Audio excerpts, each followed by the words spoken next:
Mioc-Imagem. Bem-vindas e bem-vindos todos presencialmente e virtualmente.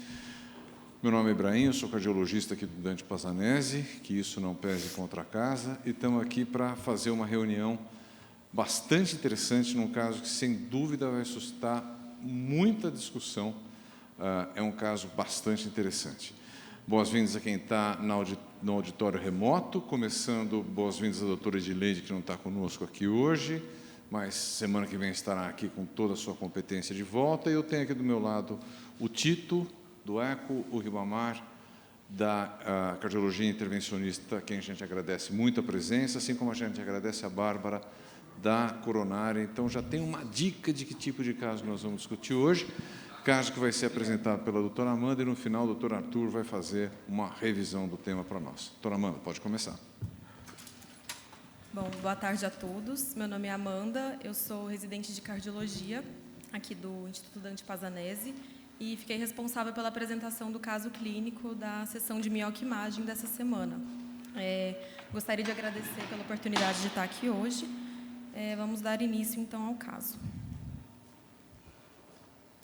Bom, a descrição do caso: o nosso paciente é o JCR, sexo masculino, 56 anos, casado, natural e procedente de São Paulo, motorista.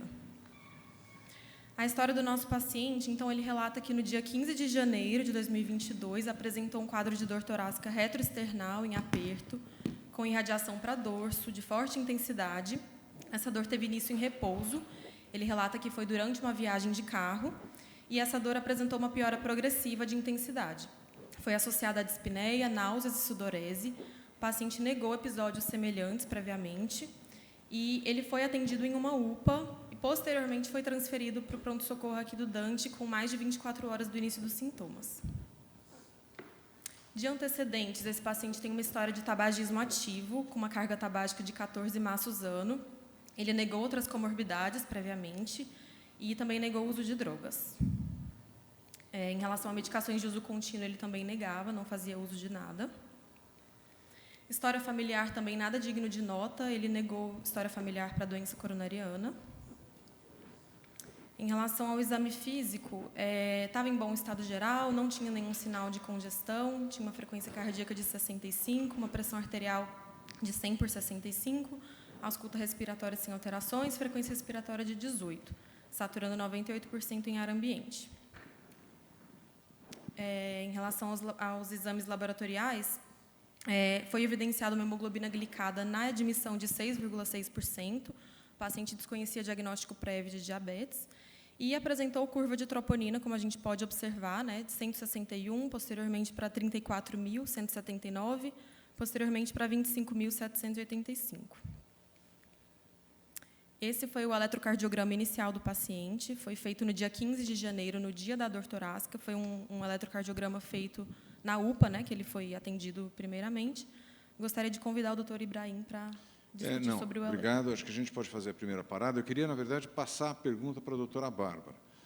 Bárbara, esse eletro, você acha que é artefato? Você acha que pode ser só uma tensão emocional do paciente, com aquela dor torácica? Como é que você interpreta esse eletro e o quadro como um todo? Doutor Ibrahim, obrigada pelo convite. Estou muito feliz de poder trazer esse caso clínico, que é um caso clínico que é muito comum do dia a dia, mas o diagnóstico etiológico, obviamente, não é comum, senão não estaria no Mioc-Imagem, Mas a síndrome coronariana aguda é um caso extremamente comum no pronto-socorro e a gente precisa saber diagnosticar um eletrocardiograma isquêmico, Então, o que aconteceu com esse paciente?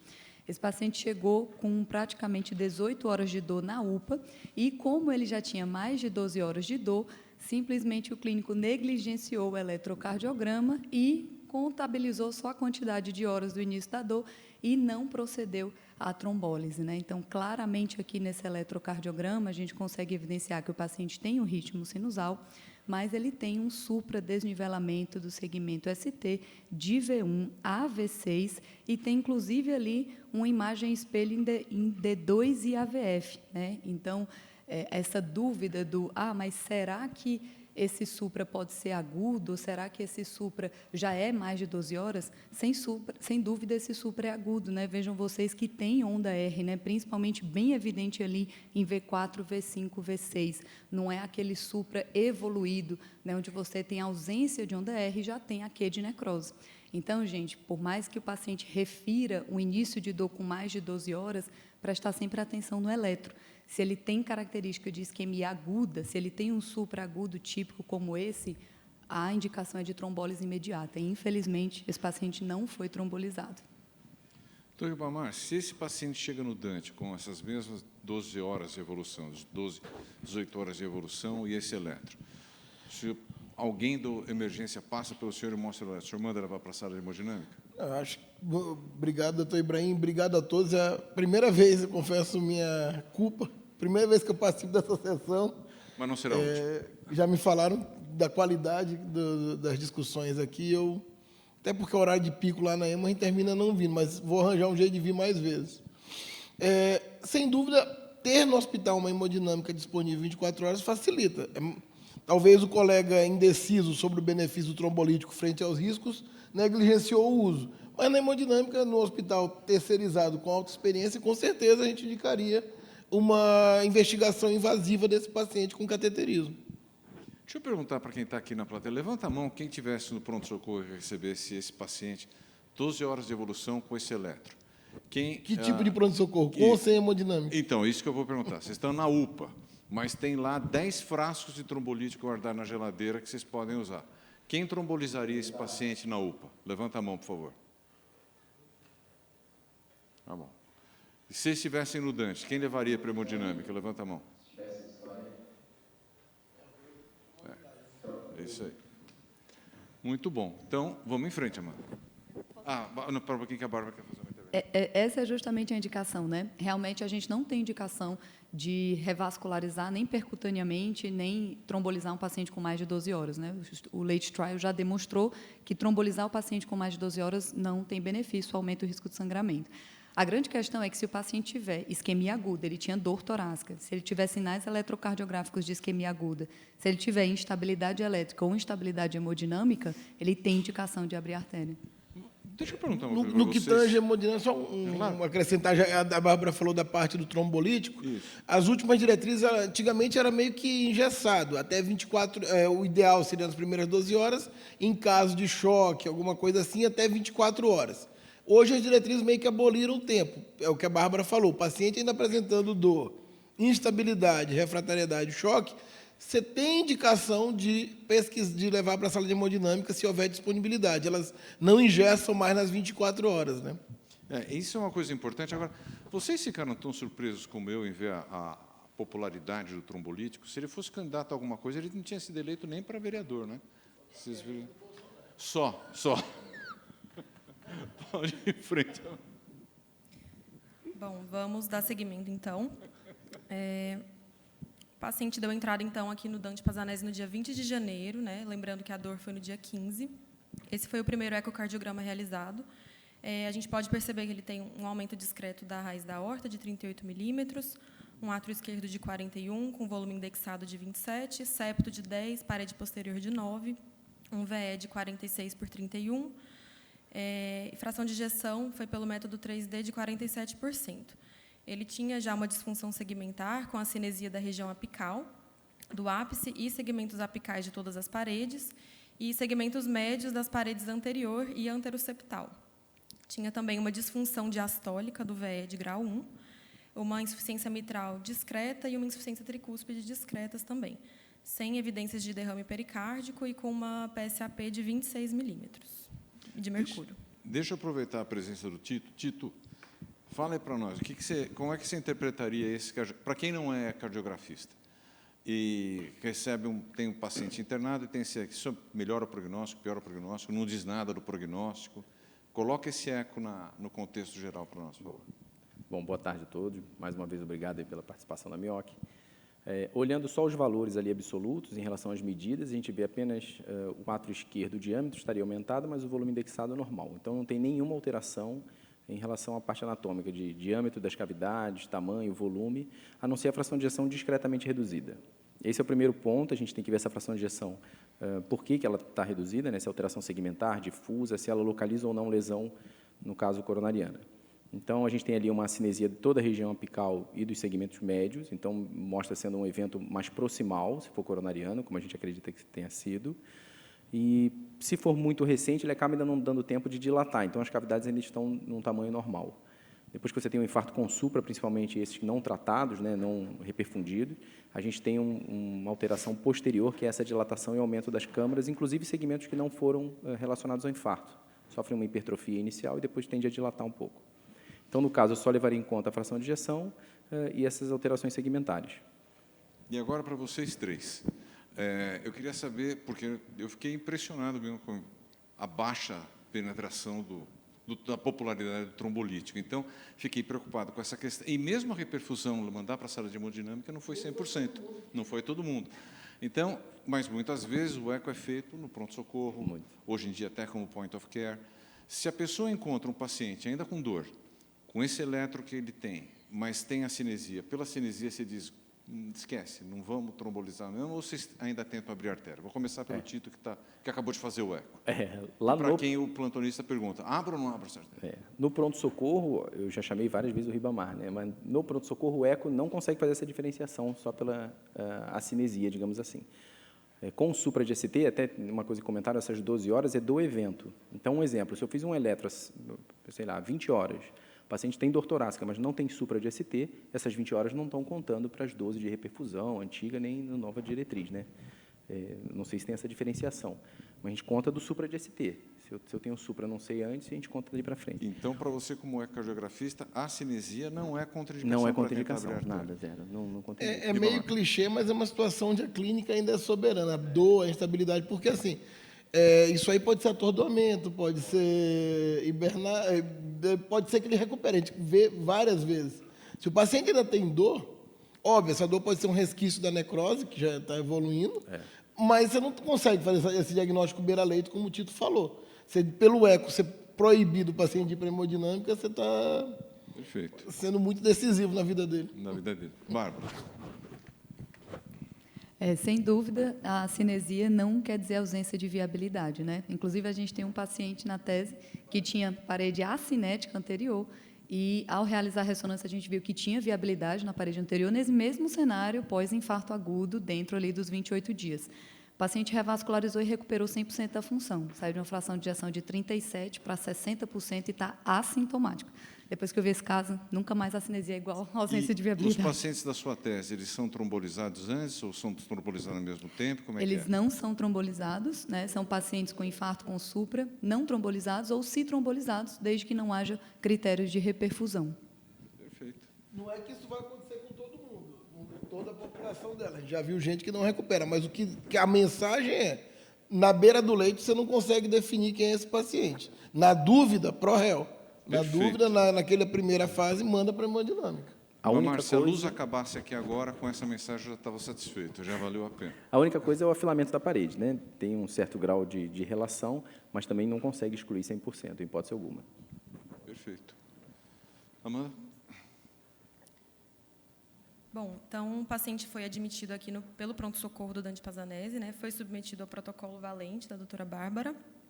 Os exames vão ser detalhados mais para frente, mas só adiantando um pouquinho, o paciente fez uma ressonância magnética cardíaca, posteriormente foi para o cateterismo, fez depois uma angiotomografia de coronárias e, posteriormente, fez uma tomografia de coerência óptica, que também vão ser detalhados mais para frente. Gostaria de convidar o doutor Ibrahim para comentar sobre a ressonância cardíaca.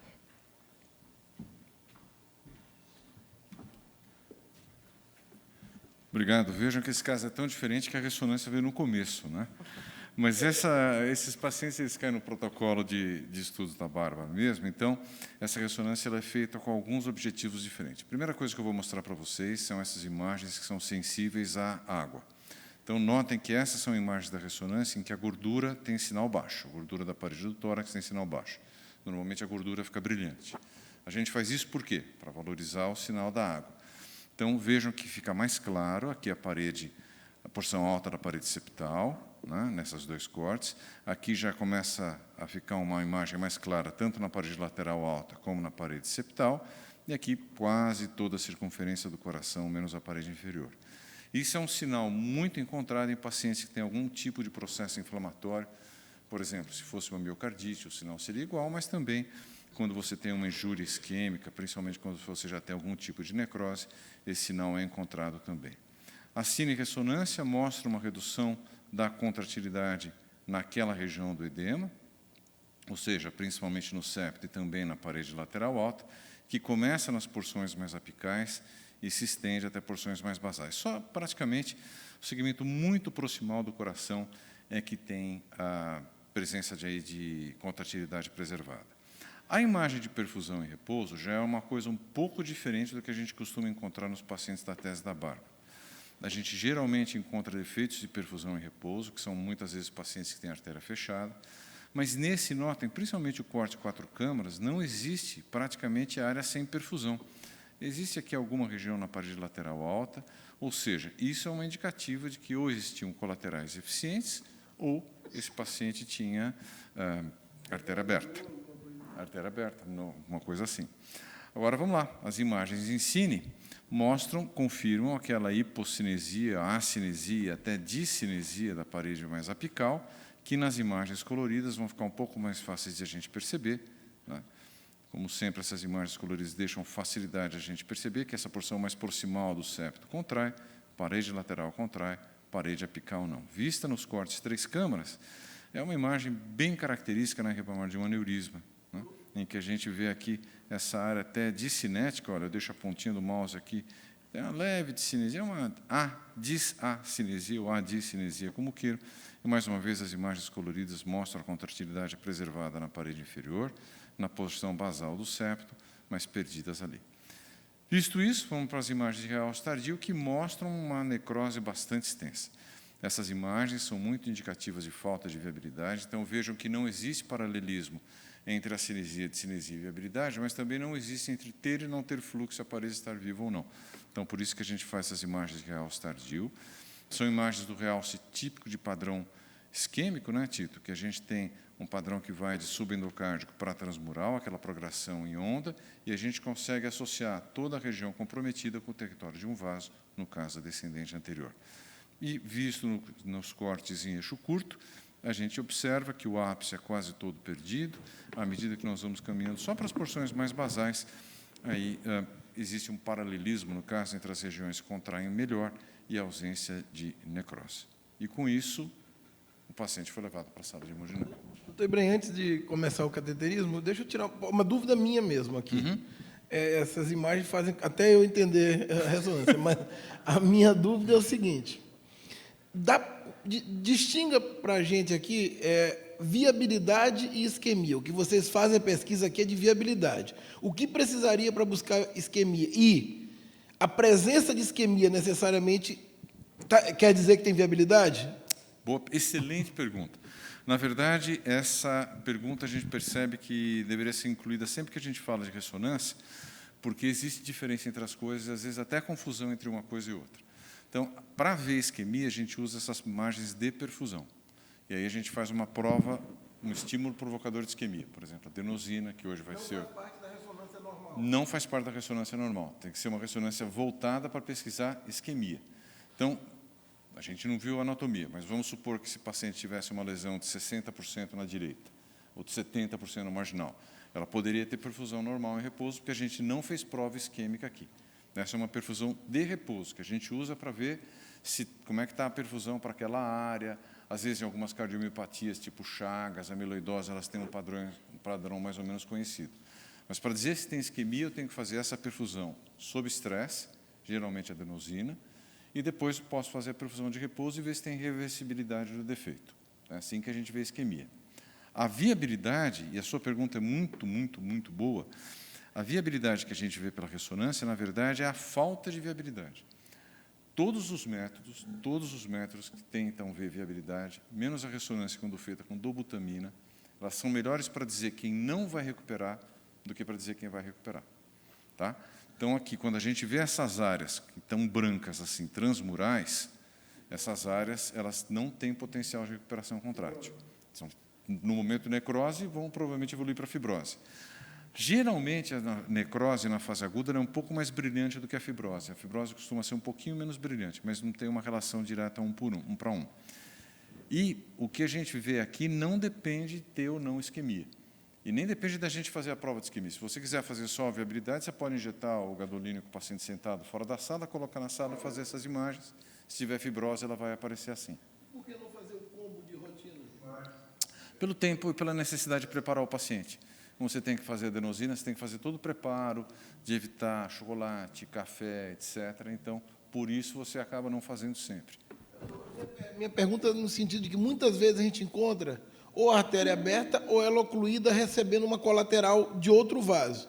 E aí, tendo viabilidade, eu preciso tratar ou aquela colateral é suficiente para não ter isquemia? Eu acho que esse ponto é um excelente ponto de vista. E me leva à seguinte reflexão, que é uma coisa que o pessoal que me conhece um pouco melhor sabe que eu gosto. Eu gosto muitas vezes de conhecer a anatomia e decidir o tipo de exame que eu vou fazer. Numa questão como essa, não faz o menor sentido fazer só pesquisa de viabilidade. Faz sentido pesquisar a isquemia para decidir o que fazer com o paciente. Acho que você tem toda a razão. O Tito quer falar alguma coisa, Tito? Não, uma é a falta do sangue naquele local, que a gente pode fazer com estresse ou às vezes até in natura, normal. E o outro é uma avaliação tecidual, né, doutor Ibrahim? Se tem necrose ou não, é diferente. Às vezes você vai ler e falar, não tem viabilidade com presença de isquemia. Quer dizer, você pode ter tratado o vaso, por exemplo, deve acontecer no trabalho, tratou, melhorou aquela área isquêmica, mas ele não voltou a bater, porque ele não tinha viabilidade. Foi diferente mesmo. Uma anda diferente da outra. Uma é falta de sangue, outra é tecidual, né? O cateterismo cardíaco é relativamente simples aqui na interpretação. Coronária direita, os senhores veem aqui, trouxe uma projeção só, porque é uma coronária direita, como vocês veem, com apenas irregularidades. Eu diria que ela é codominante, provavelmente tem uma circunflexa bem desenvolvida, porque você vê que ela dá o ramo DP que passa pelo cruz-córtex, mas não é aquele ramo DP, VP não é um VP gigante, deve ter uma circunflexa bem desenvolvida. E tem discreta teromatose difusa, não tem nenhuma obstrução importante. Ela aqui em movimento e ela aqui estática. Como a gente previu, um tronco curto, uma CX bem desenvolvida também, padrão de codominância, que acontece em 15% a 20% dos casos. Alguma irregularidade também na circunflexa, principalmente aqui pré-bifurcação, mas nenhuma lesão importante. E aqui a gente já observa alguma coisa na descendente anterior. Essa projeção é o que a gente chama de... Tem gente que chama de panorâmica, ou tem gente que chama uma AP simples, que é para dar uma visão geral do tronco, da circunflexa e da parte proximal da DA. Ela não é boa para esclarecer o terço médio, que é provavelmente o local de interesse aqui do caso da Bárbara, da tese da Bárbara. E aqui, a imagem cranial, né, o tubo é colocado atrás da cabeça do paciente, e você vê muito bem o terço médio e distal da DA. E essa imagem, obviamente, eu acho que todos vocês aqui da cardiologia já viram, essa entidade chamada ponte miocárdica, mas essa aqui eu diria que é uma das mais ilustrativas que os senhores vão ver. É realmente um segmento onde a artéria descendente anterior ela desaparece. Geralmente a ponte você vê uma ordenha, uma diminuição de calibre, mas não vê aqui como em pontos que a DA desaparece realmente.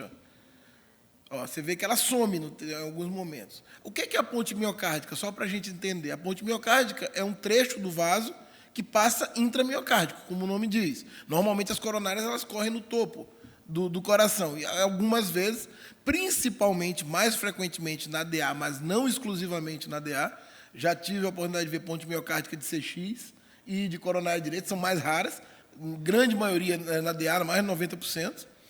E nem toda ponte miocárdica é igual. Elas mudam em profundidade, elas mudam em extensão. Uma coisa que se ouviu muito no passado, ponte miocárdica não tem problema, ponte miocárdica não causa nada. Por quê? Porque as coronárias são perfundidas na diástole, e a ponte contrai junto com o músculo cardíaco na sístole. Então, teoricamente, isso não causaria nenhum problema de perfusão para o coração. Isso, hoje em dia, sabe que não é verdade. Depois que a gente começou a estudar ressonância, ou mesmo na sala de cateterismo com fisiologia, FFR inicialmente, IFR e os outros métodos, a gente percebeu que algumas pontes miocárdicas são extensas e se prolongam além da sístole. Então, você também tem comprometimento do fluxo da perfusão coronária pela extensão da ponte miocárdica e, dependendo da magnitude dela, também um fator de alteração de fluxo naquela região, que pode levar à formação de trombo e processos ateroscleróticos agudos, processo trombótico agudo. Outra curiosidade, e isso é um estudo que o pessoal da Washington Hospital Center, do Augusto Pichá, fez alguns anos atrás, com ultrassom intracoronário, é que a ponte não isenta a presença de aterosclerose. Existe um percentual de pacientes de 25% a 30% que, junto com a ponte miocárdica, tem placa de aterosclerose, tem ateroma. E, assim, normalmente, quando a gente encontra como um achado na sala de cateterismo a ponte miocárdica num paciente geral, a gente não costuma fazer uma investigação a mais. Mas, num paciente que tem a ponte miocárdica associada a uma clara lesão miocárdica, como é o caso aqui, que a troponina torna indubitável, a troponina, o eletro e o quadro clínico indubitáveis que ele teve uma síndrome coronária aguda, a gente tenta investigar se essa ponte miocárdica está associada a ateroma ou se é só pela extensão dela que levou a uma alteração de fluxo e a trombose naquele local. Que foi o que aconteceu nesse caso, a pedido da doutora Bárbara. Ó, vocês veem a ponte miocárdica aqui numa projeção oblíqua cranial esquerda, ressaltando a magnitude dessa ponte miocárdica. Ó. E aqui é a chamada spider, ou aracnídea, né? Você vê aqui ela desaparecendo, um trecho da DEA que some. E o ventrículo, confirmando que o doutor Ibrahim, o Tito viu na emergência, e o doutor Ibrahim confirmou na ressonância, nós temos um ventrículo. O doutor Ibrahim tinha razão, ele é quase discinético. O que é discinético? É quando você vê a contração dos segmentos normais, que seria essa parte aqui lateral superior do ventrículo e a parte inferior, eles contraem, e no momento que ele contrai, o resto da parede anterior e a ponta dilatam. Eles não, o normal seria todos contraírem juntos. Na verdade, não é contração, é um movimento de torção que o coração faz. Mas, enfim, a gente chama de contração. Aqui você vê que, quando contrai a parte normal, a normal ela estica. Ela está discinética. Na verdade, como o doutor Ibrahim chegou a apontar na tomo, que era uma diacinesia, é isso aí mesmo. É uma discinesia. E a doutora Bárbara pediu que a gente fizesse uma investigação mais aprofundada, a gente passou uma corda guia e realizou a corrida de OCT, que é essa que eu mostro para os senhores. O Wagner, acho que gravou em GIFT, eu acho, de uma forma que é difícil de parar. Mas eu vou deixar a corrida inteira passar, e aí eu vou mostrar para vocês qual é a imagem da ponte miocárdica. Eu acho que ele fez a imagem estática. Essa é a corrida inteira. Mas é bom mostrar aqui. Ó. Aqui em cima é a referência ao vaso, ó, normal. Cadê minha setinha? Aqui. Aí ele some no preto ali. Não. Bom, a imagem de cima é a referência distal do vaso, onde a gente vê o modelo trilaminar. Média adventícia, aqui, ó, as 3 camadas do vaso. E no proximal também. Óbvio que o vaso distal é menor que o proximal, porque o vaso vai aumentando de calibre, vai perdendo calibre de cima para baixo, então o distal é mais fino que o proximal. E aqui no terço médio, que é o terço onde está a ponte miocárdica, obviamente estático, você não vai ver a imagem de ordênia, mas você vê esse espessamento, tá vendo vocês veem esse branco aqui, ó, essa zona mais reflexora da luz, que aparece como amarelo ou mais dourado. Isso aqui é o segmento que passa por dentro do coração. É músculo. O músculo fica bem reflexivo à luz. Se fosse um ultrassom, que usa, em vez de luz, o som, isso aqui apareceria como negro. Seria uma zona negra onde você não veria adventícia. Na luz, ele aparece com uma zona amarela hiperreflexiva, que é o aspecto típico da ponte miocárdica, sem presença nenhuma de ateroma. É exclusivamente uma ponte miocárdica intensa. E vocês veem a imagem estática como aqui realmente a DA desaparece. Algum questionamento sobre a cinecoronografia e o OCT? Alguma coisa que vocês queiram perguntar? Aproveite que gente boa como o Ribamar é difícil de encontrar. Nem o Ribamar encontrou ainda. Ribamar, então, quer dizer que você não viu aterosclerose relevante naquela área? Você ficaria mesmo com a etiologia da ponte. Bárbara? E justamente por isso que eu pedi, né, que fizesse um método de imagem intracoronário, porque por que um homem de 56 anos, que já nasceu com isso, teve um infarto aos 56 anos, né? Então, a gente sabe que ponte miocárdica, justamente por conta desse fluxo, por conta da constrição sistólica e esse fluxo retrógrado, né, com aumento ali da força de cisalhamento na própria camada arterial, pode favorecer a formação de placas ateroscleróticas proximais. Então, foi justamente por isso que eu aperriei o Dr. Ribamar, e ele como maravilhoso, aperriei, fui lá pedir para ele fazer, e ele fez o método invasivo, e a gente realmente esclareceu que não havia, né, outra causa aparente, que realmente era só a ponte mesmo. Uma coisa que me chamou atenção, está me chamando a atenção, é que parece que da ponte sai um septal. Você acha que isso pode ter contribuído para turbilhonar mais, para essas forças de cisalhamento ficarem mais alteradas? Acredito que sim. Como o senhor mencionou, tem além da DA, não é um septal, não, são vários, uma rede de septais que incrementa ainda a área de prejuízo. Aquela área toda septal que o senhor falou na ressonância lá que está, Isso. a cinética, necrótica ou a cinética, justamente corresponde a essa grande extensão dos septais. Um lugarzinho bem ruim para ele ter uma ponte miocárdica. Tem edema também no triple, né? O Dr. Ibrahim mostrou lá, tem bastante edema no septo. Tem bastante edema no septo. Vamos em frente, Amanda. Estamos quase... Espera um pouquinho, Amanda, só uma coisa. Vamos levantar a mão de novo, né? Tenho um amigo que é ortopedista, então eu vivo pedindo para as pessoas fazerem movimento. Quem se convenceu de que foi a ponte miocárdica que provocou aquele estrago, levanta a mão, por favor.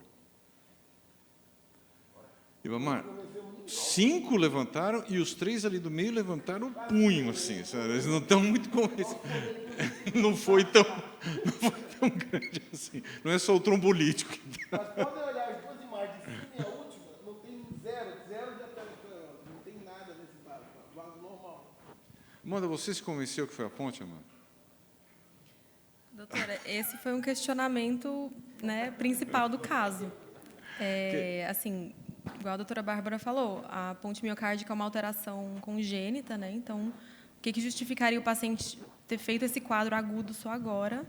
Só justificado pela ponte miocárdica, eu acredito que não. A gente é criado na cultura de que ponte miocárdica é uma entidade benigna. E, assim, mesmo o ateroma, doutora Amanda, ele está lá na vida durante anos. O que faz aquele dia ele romper? Por que ele não rompeu ontem? Por que ele não rompeu daqui a 20 anos? Ou porque tem gente que vai morrer com uma lesão de 80% e não vai romper o ateroma, vai morrer de câncer, mas não rompe o ateroma. A explicação não é necessariamente porque a vida inteira ele teve aquilo e não teve. Ele pode ter de novo. Provavelmente pode ter sido uma situação de estresse, pode ter sido um exercício físico atenuado, uma medicação associada que possa levar a uma vasoconstrição e aumentar essa ponte miocárdica. Tem várias explicações, além desde que ele nasceu. Sim, ele está aí desde que ele nasceu. Mas ele pode ter aumentado durante a vida com hipertrofia miocárdica, pessoa que faz muita atividade física, e pode ser que ele nunca descobrisse isso, como tem um monte de gente aqui no auditório que, se fizer angiotomografia, vai descobrir que tem ponte miocárdica. Tem trajeto miocárdico, vai. Eu também estava no grupo que não acreditava, e quando o Ribamar me ligou, ele falou, tem uma linha de dissecção fantástica ali no meio, mas não tinha. Então, as evidências estão fortes. Pode continuar, Amanda, pode continuar. E tinha também a história dele, né? Então, a história dele também Sim. era que quando ele conta essa história falando assim, não, doutora, eu estava dirigindo meu caminhão, estava a 120 por hora na Bandeirantes, eu lembro como se fosse hoje ele me contando, estava fumando meu cigarro, estava num dia super quente, ele falou que, era realmente naquela época, estava bem quente, ele falou que tinha visto no relógio, né, que fica nas ruas, estava 35 graus, fumando, desidratado. Então, assim, a gente acha que foi multifatorial, não foi só a ponte, né? Mas o tabagismo que pode ter induzido o vasoespasmo, o desbalanço oferta e demanda induzido pela própria ponte miocárdica e a hipovolemia. A fazendo uma hemoconcentração, né? Exato, exatamente. Que já é disfuncional. Tá bom.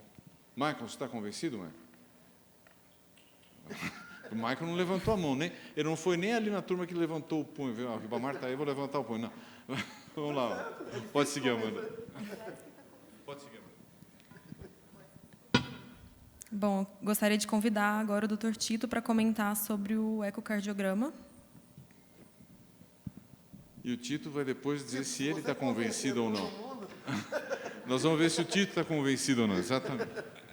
Mas o Ribamar comentou um negócio interessante. A gente foi criado, todo mundo, principalmente aqui no Dante, muito nessa cultura de que ponte é benigna, né? De que ponte não tem problema. Vai em frente. Então, Talvez que a gente não sabe o que fazer com ela, a gente fala que é benigna. Eu acho que esse diagnóstico da ponte aumentou bastante depois do uso da toma, né, doutor Breno? Eu não peguei no início, mas tem bastante. É muito mais comum na DA, mas a gente vê muito nos marginais, aqueles trechos distais. Se a gente contar mesmo aquilo como ponte miocárdica, talvez seja o lugar mais comum. Quando tem aqueles marginais, acaba aparecendo. Eu sou do grupo que não acha que seja a ponte, inclusive. Já que ele é caminhoneiro e todas as situações que foram citadas, elas são de repetição na vida dele, né? Então, ele já passou por dias quentes, fumando, a 120, acho que até estava numa velocidade baixa, porque ele deve estar acostumado. Acho que ele tem 50 e poucos anos, a medicação que eu conheço, azul, que eles usam depois de uma certa idade, é vasodilatadora, né? Então, acaba não causando. E a cocaína também pode ser, né, um fator, ele não tem a história, mas acho difícil que seja uma ponte, mas o caso é bem complexo, né? É bonito. Bom, o eco ele não faz o diagnóstico de ponte, ele não ajuda nesse diagnóstico, nem tanto no esclarecimento dessa causa, mas ele ajuda bastante nas alterações hemodinâmicas e nas sequelas que acabam ficando no caso. Então, aqui um esparo external longo, acima com o Doppler, dá para ver que não tem realmente nenhum refluxo significativo. A gente já começa a ver aqui embaixo, o ventrículo esquerdo, as alterações segmentares a partir da médio basal, então, o segmento médio da anteroseptal e a apical do septo aqui abaixo. Desculpa, esse eco é de ontem. Não, de sexta-feira, perdão. Isso, sexta-feira. A parte boa de você fazer um eco mais tardio é porque a gente já vê realmente a cicatriz que ficou e se teve algum tratamento, se teve algum remodelamento que o eco possa ver, né? Não tem aumento atrial, nenhuma alteração de válvula, nada demais. Fazendo o eixo curto, eu consigo ilustrar bem a alteração segmentar aqui mais na parede anterior, anteroseptal e anterolateral, contratilidade preservada dos outros segmentos. Eu não vejo uma alteração segmentar ou alteração contrátil no ventrículo direito, importante. A gente tem uma PSAP de 38, também sem muitas alterações. E a alteração contrátil médio apical continua no ventrículo esquerdo. Eu, olhando essa imagem, comparando com a anterior e com o laudo prévio do eco, comparando com a ressonância, me parece que tem uma certa recuperação da contratilidade dos segmentos médios. Isso é comum, talvez seja um reflexo só da alteração mais apical, né? Mas realmente tem essa cinesia de toda a região apical e do ápice. Fez aneurisma? Eu, pelo eco, não achei que é aneurisma, né? Mas a ressonância tem uma definição, por a gente fazer um plano maior, né, pode pegar. Mas aqui eu olho 4 câmaras, 3 câmaras e 2 câmaras, eu não vejo a formação de um aneurisma aqui. Eu vejo como essa cinesia realmente só dos apicais, com uma fração de ejeção preservada nesse ponto aqui, né, deu de 52. Tridimensional também sem acrescentar nada. E o strain, ele mostra, sim, uma alteração de deformidade, de deformação muito mais importante na região apical. Então, a gente vê valores muito abaixo do que a gente vê nas regiões basais. Lembrando que o gradiente do strain, ele é do ápice para a base, então ele vai diminuindo do ápice para a base. Era para os valores aqui serem muito maiores, mostrando que realmente o dano foi muito maior apical, também levando a uma redução importante do sistólico de todo o ventrículo esquerdo. Analisando o ventrículo direito, que muitas vezes pode sofrer também com esses infartos ou com essas lesões de DA proximais, a gente vê uma fração de ejeção 45%, limítrofe ali, né, um FAC normal, então a função do VD me pareceu preservada. O strain também, tanto de parede lateral quanto do septo, apesar dessa alteração segmentar mais apical do septo, não deu alteração nem da parede lateral nem o difuso, mostrando que o VD realmente não sofreu nada. E o átrio sendo avaliado com uma função atrial, a gente vê que teve redução de todos os itens de função do átrio. Então, mesmo o paciente já é estável, né, após o tratamento, seja clínico ou não, ele tem uma alteração tanto do reservatório, quanto da contratilidade, quanto de condução. Tito, sou muito fã dessas imagens de função. Aliás, o eco está cada vez melhor, mas essa questão da função atrial acho que ainda é pouco valorizada. Fala para nós, qual o valor normal da contração do átrio, como é que está nesse caso? Vocês avaliam volume, área, como é que é isso? Tem diversas alterações, análises que são feitas, viu, doutor Ibrahim? A gente realmente, no meu caso, a gente tem estudado o átrio em algumas situações específicas, principalmente nessa pré- e pós-operatório, pré- e pós-válvula em válvula e válvula aórtica. Os principais análises são, a gente faz 3 análises básicas do strain, seria de condução, de contração e de reservatório. Então, de reservatório, um valor em torno de 39, ainda não é algo muito embasado, de conduto, né, de 23% e de contratilidade de 15%. Então, aqui de contratilidade bate na trave, perto do desvio padrão, e todos os outros estão alterados. Cada etapa dessa depende, por exemplo, da distensibilidade do ventrículo esquerdo, da contratilidade do átrio esquerdo, depende do volume do paciente, da volemia do paciente. Então, a gente está estudando cada parte dessa em algumas situações específicas, como o infarto. Isso aqui nessa parte, né? A gente não avaliou aqui a fração de ejeção. Seguindo para um volume da fração de ejeção, a gente vê aqui que tem diversos itens. A maioria ainda não é muito embasada, a gente não tem um valor de referência muito significativo, mas a fração de ejeção, a gente costuma dizer, ou o que mais está descrito, é que tem que ser maior ou igual a 45%. Não é uma análise fácil, nem sempre a análise do átrio é muito bem vista pelo eco. Nesse caso, a gente conseguiu fazer uma análise confiável, digamos assim, e tem uma fração de ejeção reduzida, de 42%. Então, é só para mostrar que, além da alteração do ventrículo esquerdo, nesses pacientes, em todos os estudos, o ideal é que a gente analise o átrio também, só como corroborando aí para o débito cardíaco, função e clínica do paciente. Tito, Só isso. Uma perguntinha, desculpa Pode falar. interromper. É a primeira vez minha aqui, mas eu entendo que isso aqui seja uma sessão informal, que as pessoas têm direito. Então, assim, se alguém do auditório quiser se manifestar, ô Tito, qual seria a sua hipótese, já que você não acredita que seja ponte miocárdica, Pô, não faça isso. qual seria... Vamos jogar diagnósticos diferenciais para a gente... Tá. Não é engessado, né? Eu não tenho resposta para tudo. Deixa eu mostrar, Mas... deixa eu mostrar uma imagem antes. Eu quero... Não, quero para frente. Eu quero ir para frente, eu interrompi a pergunta do Ribamar, porque... Vai ter essa pergunta. Eu fui olhando esse caso de todos os jeitos. Eu quero jogar mais um componente que eu fui olhar para aumentar a confusão. Você pode responder de lá, que eu pedi para o paciente, antes de ir embora, fazer uma tomografia, né, Bárbara? Uma angiotomografia. Porque eu jurava que eu ia encontrar alguma coisa. Uma placa que vocês não tivessem visto, um ponto de calcificação. Eu tinha certeza que alguma coisa ia ter. Você viu que tentaram me derrubar. Tentei derrubar a ponte. Tentei destruir a ponte. Passei a vida construindo, tentei destruir essa. E aqui é a região da ponte miocárdica. Eu vou mostrar um pouco melhor nessas outras imagens que nós vamos ver agora.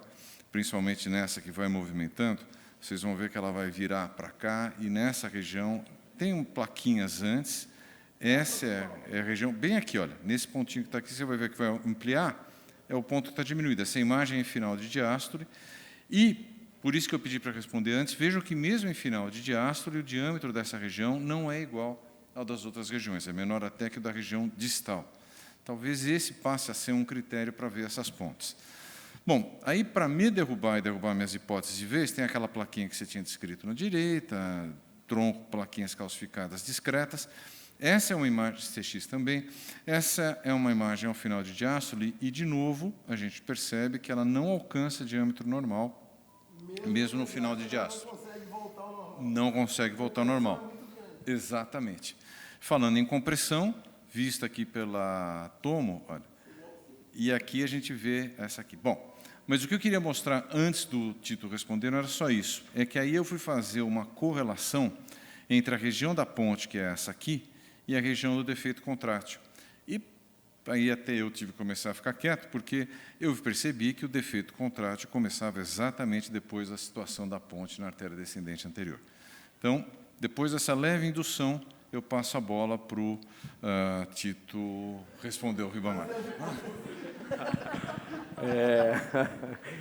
Acho que eu me expressei um pouco mal, né? Lógico que a ponte tem diversos critérios para a gente saber se ela é significativa, se causa dor. Por que eu não acredito que seja só essa ordenha? Porque a gente vê um número enorme de pontes miocárdicas. Enorme, não é um número pequeno, não tão significativas quanto essa daí talvez seja maior. E existem vários pacientes que evoluem com o evento. Né, doutor Ibrahim? Além de dor, eles têm sim dor. Mas o mesmo conceito se aplica à aterosclerose. Aplica. Em todas as artérias. Só tem uma diferença, assim, eu acho que quando tem placa associado, quando tem essa ordenha, talvez seja, eu voto mais assim, numa fase trombogênica que tenha acontecido, ele tenha trombosado e fechado.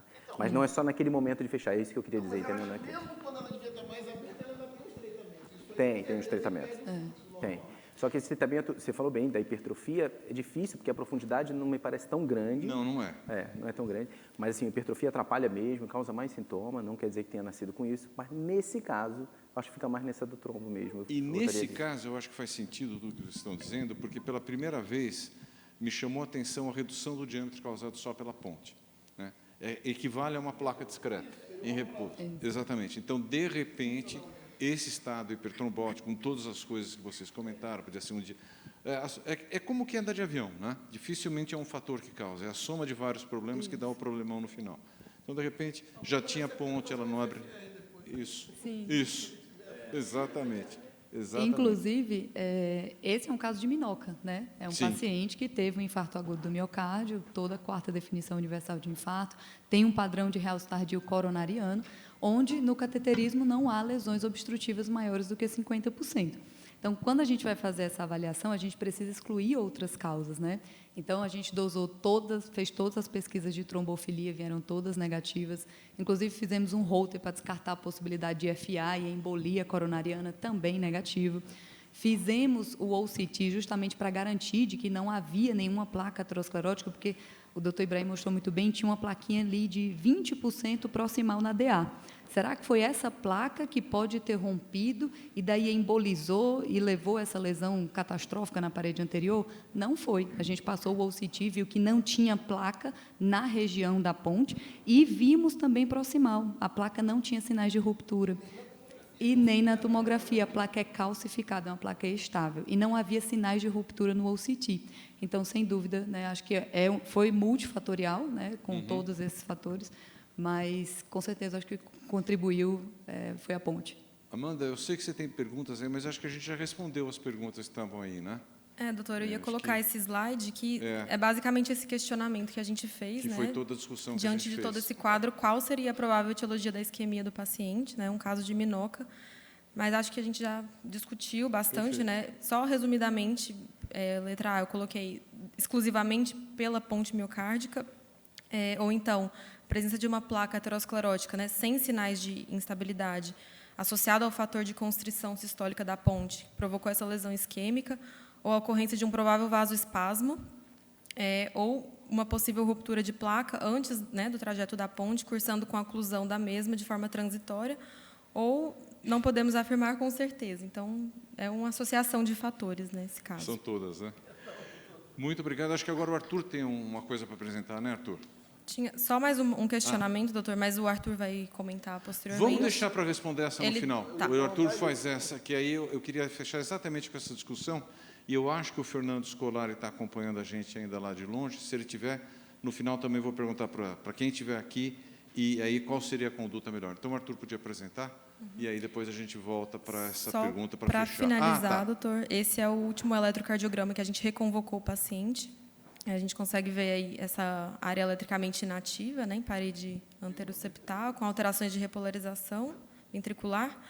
E, para concluir, né, trata-se de um caso de Minoca, né, um infarto agudo do miocárdio, sem a presença de lesões coronarianas obstrutivas, né, por conta dessa ponte miocárdica no território da DA. E aqui só as alterações encontradas na ressonância, no cateterismo com OCT e na angiotomografia de coronário. Agora, eu vou convidar o doutor Arthur para... Seu resumo do caso, sua apresentação do caso foi muito boa. Parabéns. Não era um caso simples. Arthur. Boa tarde. Obrigado pela presença de todos. Eu me chamo Arthur Felipe. Obrigado pela presença dos chefes também. Eu vou fazer um breve relato, resumo, em relação ao caso de ponte miocárdica. Os chefes já também falaram bastante coisa em relação a esse assunto, mas a gente vai fazer um apanhado geral. A ponte miocárdica, como definição, é um segmento coronariano epicárdico que adentra no miocárdio. Descrito anteriormente também como um achado benigno, essa realidade tem mudado bastante com os métodos de imagem mais avançados. Ressonância, ultrassom intracoronariano, até mesmo o OCT, como o próprio doutor Ibrahim falou, já tem mudado a percepção sobre a repercussão hemodinâmica desse achado. A sua frequência maior é de apresentação principalmente na artéria descendente anterior, com uma prevalência, dependendo do grupo populacional estudado, entre 67% a 98%. Dentro de fisiopatologia, existem vários achados fisiopatológicos que procuram tentar explicar a questão do déficit perfusional gerado pela ponte miocárdica. Então, a contração miocárdica leva a uma compressão extrínseca da parede do vaso, o que pode ou não gerar um déficit perfusional. Ele coloca como o branch steal uma das explicações para a gente ter essa déficit perfusional também, que, pelo próprio efeito Venturi, causado pela compressão extrínseca, eu teria uma hipoperfusão dos ramos perfurantes das artérias septais. Como a própria doutora Bárbara também já tinha comentado, existe uma associação muito forte entre a ponte miocárdica e a associação com doença aterosclerótica. Não no trajeto da ponte, pelo menos no artigos mais recentes que eu tive a oportunidade de estudar, eles colocam como se o fator de isquemia-reperfusão causado por pontes com repercussão hemodinâmica importante, traria um fator como protetor em relação ao desenvolvimento de placa aterosclerótica. Entretanto, a pressão de cisalhamento retrógrada gerada no ramo proximal dessa ponte poderia aumentar a propensão de desenvolvimento de placa nessa parte proximal. E também isso teria uma relação, né, com o desenvolvimento de síndrome coronariana aguda por ruptura de placa e até mesmo o próprio o efeito Venturi. Tem alguns estudos que falam que não seriam suficientes por gerar um hipofluxo importante. E alguns outros estudos também falam que o hipofluxo, esse efeito Venturi não seria significativo a ponto até de gerar processos trombóticos intraponte. Aqui, nessa imagem, ele coloca um resumo muito legal sobre o que a gente tem de arsenal investigativo para a gente estudar as pontes miocárdicas. A gente tem testes invasivos e testes não invasivos.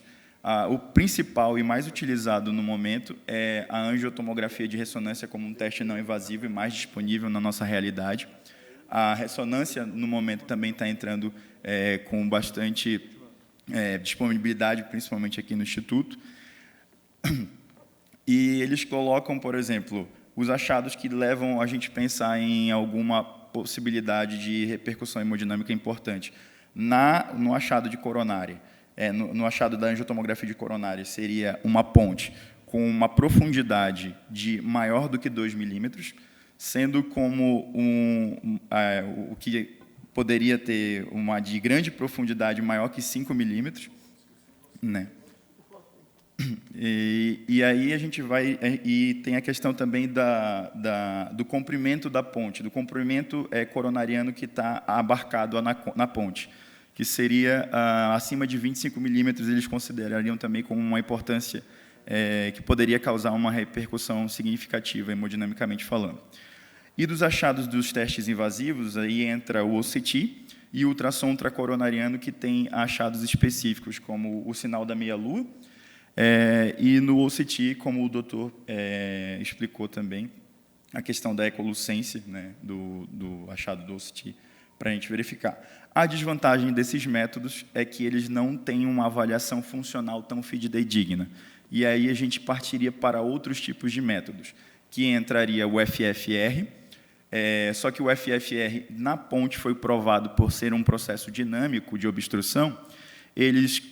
Os estudos mostram que, teoricamente, ele teria uma baixa fidelidade. Então, a gente utilizaria como parâmetro o FFR diastólico, que seria muito similar ao IFFR na avaliação da repercussão hemodinâmica da ponte miocárdica. Aqui eu trouxe algumas imagens que eu acho que já foram mostradas também, do ultrassom intracoronário, do OCT, e do sinal do milking, né, que a gente chama que é a ordenha mesmo, né? O overlying segment, que justamente seria a expressão desse milking. Aqui é como eu já tinha comentado, sobre a importância, né, da profundidade e do trajeto, do comprimento do trajeto. E nesse slide também a gente já começa a entrar na parte da modalidade de tratamento que nós podemos disponibilizar para os nossos pacientes que tenham repercussão hemodinâmica e, às vezes, por mais que não tenham ainda evidenciado através de exame de repercussão hemodinâmica, mas teriam clínica, né, de sintomatologia. Aí a gente entra com terapia medicamentosa. Caso essa fosse refratária, a gente teria duas opções: uma intervenção percutânea e as outras duas modalidades cirúrgicas. No fluxograma mostrado na tela, a gente vê que em pacientes assintomáticos a gente teria como objetivo tratar principalmente os fatores de risco. O tabagismo ele demonstra-se como um fator de risco importante no paciente com ponte miocárdica, visto que a própria contração em si e essa alternância de fluxo, a depender da importância dessa alternância de fluxo, pode induzir vasoespasmo, e o próprio tabagismo está como um fator de risco aí. Já em paciente que eu tenho sintoma, a primeira escolha que os estudos demonstram seria o beta-bloqueador, né, que diminuiria tanto o cronotropismo, que permitiria um maior tempo de diástole, sendo que esses pacientes, até mesmo no tempo diastólico, têm um relaxamento atrasado, e o inotropismo, né, como as duas vertentes de princípio do tratamento. Os bloqueadores de canal de cálcio entram como uma segunda escolha, né, e como terceira escolha, e assim, só em anginas mesmo refratárias, a opção de utilização de nitratos. Se o paciente tiver associação com doença aterosclerótica, se faz importante a introdução de antiagregantes plaquetários. Caso o paciente, mesmo em terapia otimizada e com frequência tolerada, pelo menos entre 50 a 70, ou até em alguns estudos também falam de uma tolerância maior de 60, abaixo de 60, numa faixa de 50 a 60 batimentos por minuto, para aumentar o tempo de diastólico, e se caso o paciente permaneça sintomático, esse paciente deve ser investigado de maneira invasiva, né? Na maioria dos testes eles fizeram o IFFR diastólico, o FFR diastólico e o IFR, perdão. E aí a gente teria duas propostas, já seriam propostas uma proposta via percutânea, que seria pela colocação de stents. Hoje, o que a gente tem de maior evidência seriam os stents com banda metálica, onde não seriam utilizados os stents de primeira geração farmacológicos. Entretanto, alguns outros estudos mais incipientes, mas com um nível de evidência um pouquinho menor, advogam que seria seria o melhor, o top do tratamento via percutânea seria implante de stent intraponte de banda metálica de segunda geração com ação farmacológica também associada. E as opções cirúrgicas entram no bypass da artéria, ou artéria mamária, ou artéria mesmo da safena, e a miotomia. Entre essas duas opções cirúrgicas, foi evidenciado que a miotomia teria um menor grau de complicações pós-operatórias. Entretanto, ela teria uma maior recidiva do sintoma, apesar da divulsão adequada do segmento da ponte. E uma limitação entre a questão do bypass cirúrgico, entraria também a questão da falha de patência das artérias que seriam utilizadas do bypass. Foi demonstrado que a menor falha de patência foi evidenciada através da safena, e a mamária teria um maior indício de falha de patência. Abro para os chefes o comentário em relação ao tratamento. Perfeito, muito obrigado, excelente revisão.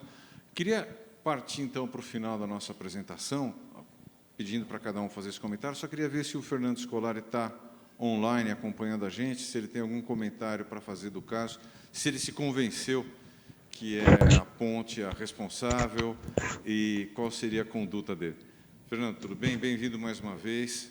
Está terminando o seu período aí no Canadá, Fernando? Tudo bom, doutor Ibrahim? Boa tarde. Indo para o fim, mais 2 semaninhas, 2, 3 semanas, devo estar voltando para o Brasil já. Nossa, excelente caso, né? Sai um pouquinho do que a gente está acostumado a discutir aqui em autoimagem, o que é muito bom, né? A gente ter outros tipos de casos também. Caso muito complexo e concordo, assim, e tem que admitir que não é um caso fácil de decidir, mas tem alguns pontos que a gente pode ter umas condutas, assim.